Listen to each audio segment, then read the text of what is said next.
बहुत सारे क्वेश्चंस। फिर मैं जॉब करने गया हैदराबाद में टेक महिंद्रा कंपनी, अभी महिंद्रा सत्यम है वो, नहीं महिंद्रा सत्यम तब थी, अब टेक महिंद्रा है। तो वहाँ भी यही क्वेश्चन चलने लगे। साथ में मैं MBA की भी तैयारी कर रहा था, और जो दुनिया कर रही थी उसी सोच रहा था कि जैसे सब चल रहे हैं वैसे चलना है मुझे। लेकिन कहीं ना कहीं इंटरनली मुझे लगता था कि लोग खुश नहीं हैं। कॉलेज में भी सभी स्ट्रेस में थे, मैक्सिमम लोग। जॉब जब मैं करता था तब भी मैक्सिमम लोग स्ट्रेस में थे, स्कूल में भी।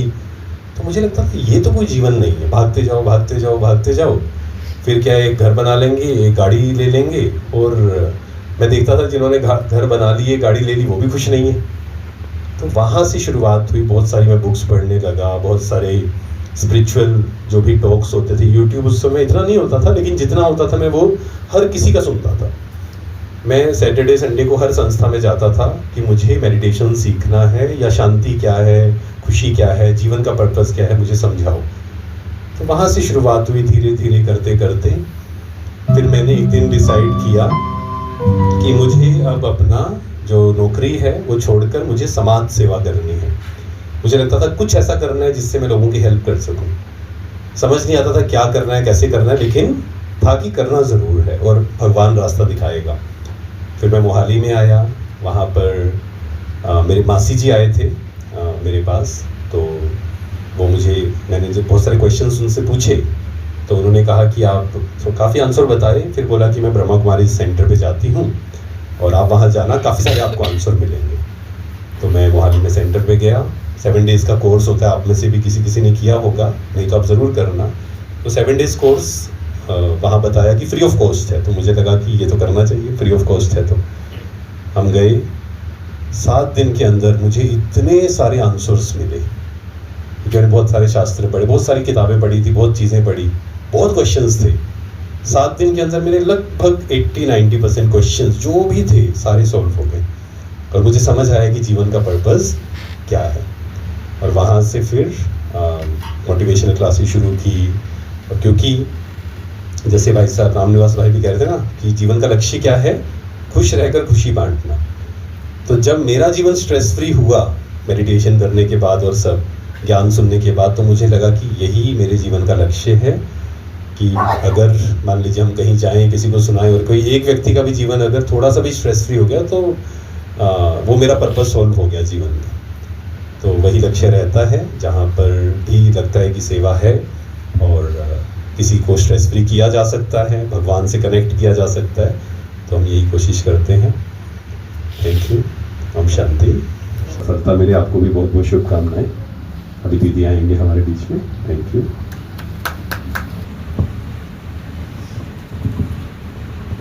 ओम शांति।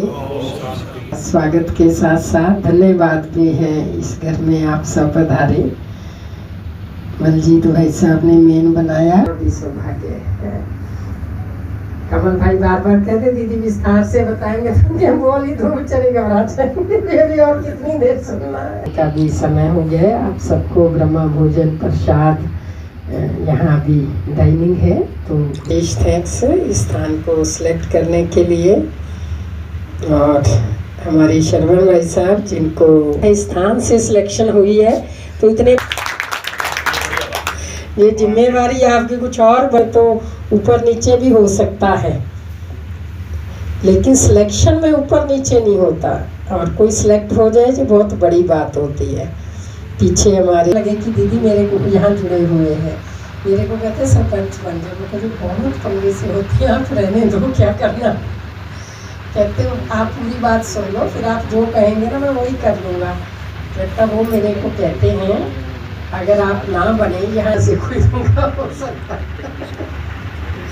और दूसरी बात, अगर आप नहीं बनते तो मैं क्या करूँ। मैंने कहा अगर इतनी उनकी इच्छा है और इतने अधिकार से आपको वो ये बातें कह रहे हैं, तो वो है यहाँ के सरपंच। मतलब सिलेक्शन के महत्व की बात कर रही हूँ कि जिसको सिलेक्ट की गुण, हम लोग करेक्टर की आध्यात्मिकता में अलग परिभाषा लेते हैं, वो संसारिक परिभाषा नहीं।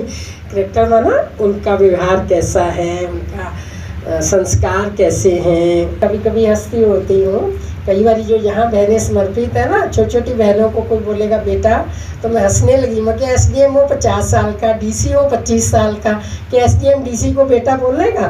मैं क्या ये तुम्हारी टीचर है। वो जैसे ही बुजुर्ग है, वो छोटी छोटी उम्र देख के कई बार मैंने कहा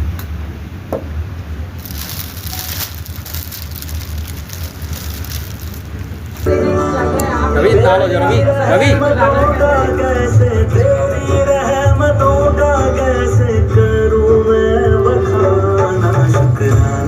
समझना है मेरे सिर से 2 फुट ऊपर उस परम पिता परमात्मा महाज्योति है, और उसकी किरणें मेरे ऊपर पड़ रही हैं, उसकी ब्लेसिंग, उसका प्यार मुझे मिल रहा है।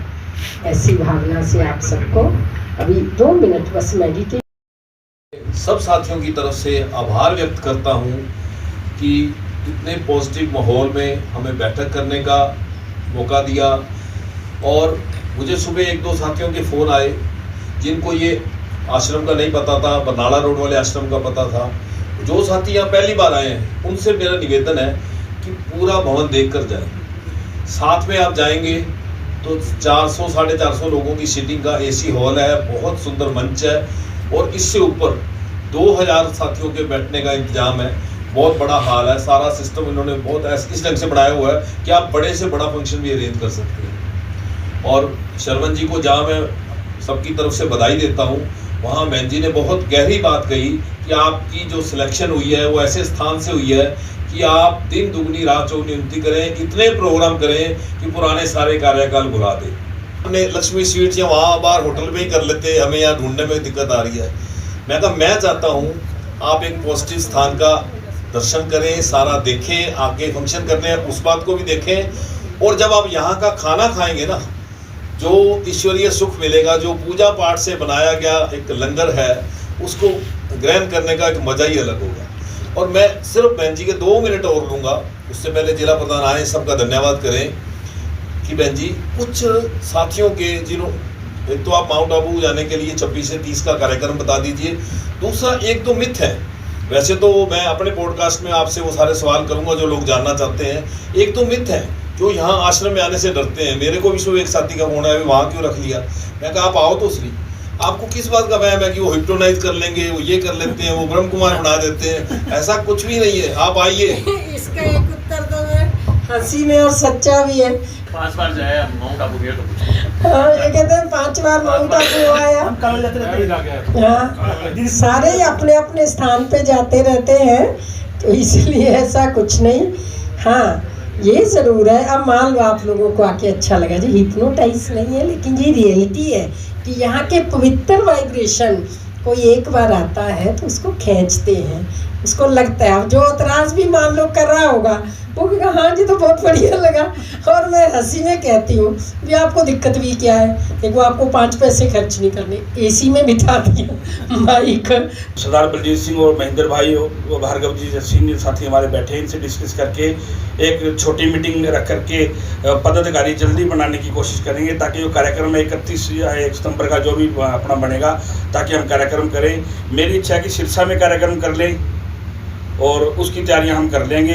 जब भी आप कहोगे मैं सिरसा के आपका मीटिंग कर लेंगे। जो जैसा है 27 से 28 सितंबर 2 दिन क्लासेस होती हैं मीडिया पर्सन्स की, और मीडिया वालों के ही द्वारा।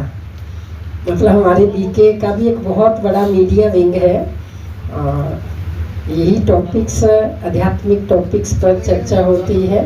और फिर 29 घूमने का दिन है, हम आप सबको ऊपर माउंट पे लेके जाएंगे। वहाँ